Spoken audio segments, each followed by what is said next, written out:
welcome back to World Hour. So here's something interesting for your weekend. The Europe On-Screen Film Festival is back again in Indonesia, and this time showing at 6 different Indonesian cities.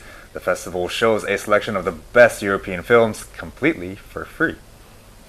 Yes, thank you so much for coming here, the director of the Europe On-Screen Festival this year. And please tell us how this year's event is different from the previous years. Okay, there's no difference. But we don't have like short oh yeah, well, there is the short film competition year. is not there because the member states are not raising the budget, so we had to cut a little bit on some programs. But it was also an overlap because Studio 21 is doing a short film competition, and they are in March, we are in May, so we thought, I mean, it's done really well by Studio 21, so don't need to do it again. But the films, I mean, it's the same. I mean, we don't have a theme. We're just showing the best of the best. Anything that I can get of good films, we show last year, we show this year. So every year we show just the best films. Is there an increase on the number of films being shown this year? And how many films and from how many different countries? Yeah, this year is the most. I don't know why, but we have 78 films from 22 countries. There are 28 in total. Sometimes I cannot find a good film from a country that I don't show because I think a festival can only grow.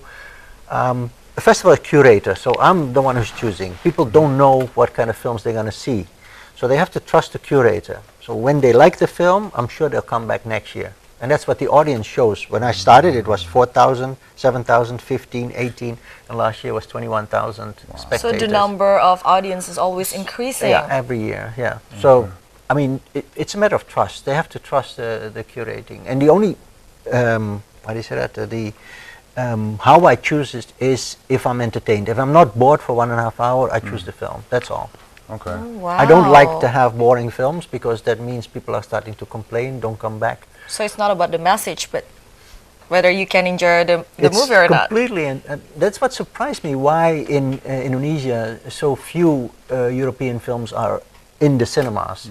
Because we make as many films as the Americans in total, in Europe, and let's say only 10 are shown in the cinemas in Indonesia. It's 95% American product. Well, I think they are as entertaining as the American films. Why is it so?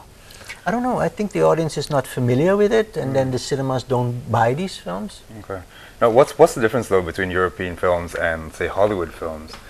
Well, on an entertainment level, I don't think there's a difference. So, but we do tell it on a more surprising, more, I think, more original way. But you know, I'm Dutch, I'm European, so Hollywood has a kind of standard storytelling. You can almost predict how the story goes. And they're doing that really well. I love Hollywood films. They're extremely entertaining. In European films, they're more in-depth characters. What they're doing now on American television, all these series, they're mostly like that kind of characters, interesting characters. And twists in the stories. So it's very surprising to see European films. Now, is there this kind of mentality between European filmmakers that they try to be as different as they can from these Hollywood films? They want to be more arty, maybe. Because Hollywood films can be very blockbuster and kind of, you know, maybe cheap even sometimes. If it wasn't for the graphics, they wouldn't be that good. So, well, first of all, I don't think they do it on purpose to be different, to try to be different. I think it's in the European mind. But the image is that European films are artsy. There's a lot of talking. There's no ending. These kind of things. What I'm trying to prove is that it's not true. I mean, they're completely entertaining. You'll enjoy the films. And I divided it in... Do you have like action-packed movies as well this year? Yeah, on the absolutely. screen? We have a Western with Viggo Mortensen, Far From Man, and we have a fantastic action comedy from Norway, In Order of Disappearance. Because I divided it in 3 sections. In the blue section is only box office films. And then there's a red section called Discovery. You have to discover. You have it's prize-winning films from... It's not by coincidence that the 3 biggest film festivals are in Europe. It's Berlin, Venice, and Cannes. And I show a lot of films from that were in competition in Cannes. And of course, now we have Sundance and Toronto, very important as well, South by Southwest. Okay, and you have a movie for families, so it can be like a good activity to have with your family, right? To come to the Europe on screen. Tomorrow at 12 we have in attendance of the Italian director a very family film. On Sunday, The Little Prince animation, the French film. But also we show 10 films in the open air section that were in the cinema last year.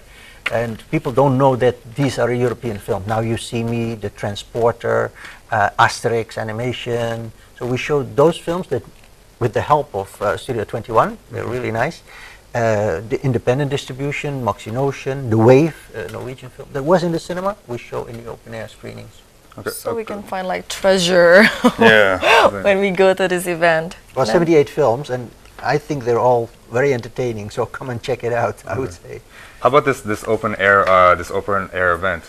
Could you explain more about it? Is it going to be like in an open field and with a layar tancap? We used to have that in Indonesia. We call it layar tancap. Yeah, and I love it, and I try to bring it back. So we have a wonderful cooperation with Bintaro Exchange.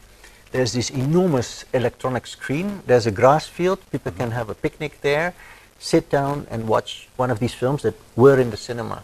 We have 5 family films and 5 grown-ups. And then also I do it in the parking lot of the Erasmus House.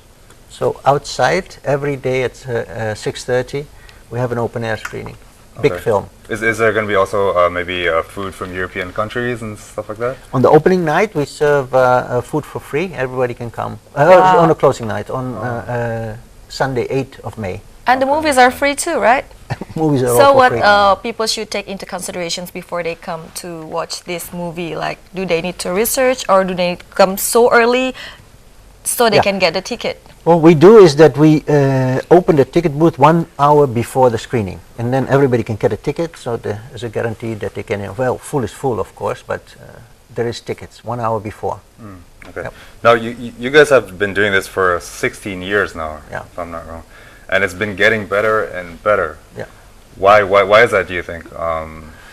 Well, I used to be the director of Jakarta International Film Festival, and it was the same thing. When I started, it was 9,000. When I ended, it was 63,000 people. It was much bigger. Wow. Now I'm very happy that with 78 films, we have 21,000 people. It shows that there is an audience in Jakarta.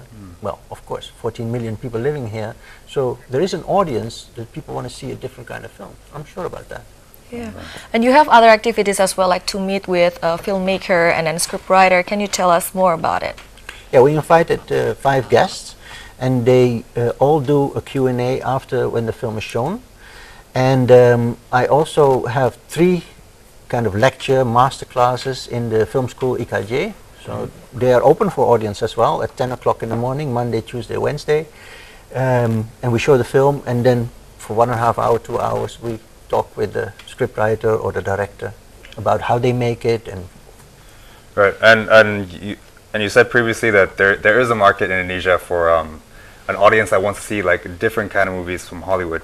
Now the Indonesian film industry is obviously a little bit different from Hollywood as well, but it kind of tends to struggle. Now, what's your opinion on like Indonesian film and the differences between that and European films? Well, I'm the last one to judge the Indonesian film, of course. Well, I always say you can measure the success of a film on 2 levels. One is box office in your home country, and in how far can you sell it to the other countries abroad. And the second one is, can you enter one of the major film festivals? Then you have a name card of film, Indonesian film, and you say, okay, here I am.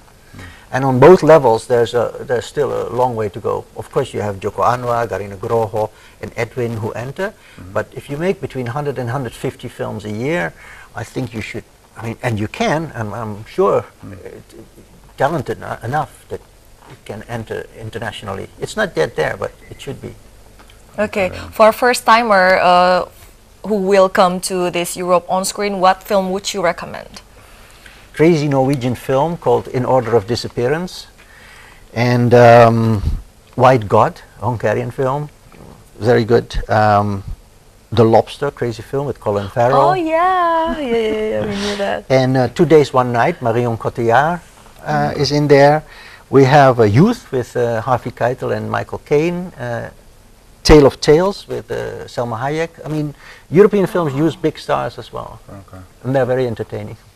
Actually we do some stories about that movies, but we but I have to be honest, like, we don't know that it is European movie. We thought it's No, Hollywood. but it doesn't matter because this is really a gift from the EU and the European countries to the city of Jakarta and to all the film lovers.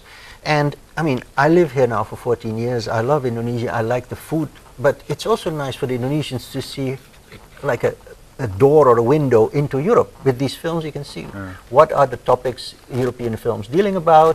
How do we live? How do they deal? Okay. It's nice. Thank you, Orlow, for Great. coming. Thank you Okay. so much for Yeah, coming. you're welcome. Thank you. And next, a football club in Argentina will insert biochip for die-hard fans to get exclusive entry to the games. We have more sports stories for you when World Hour returns.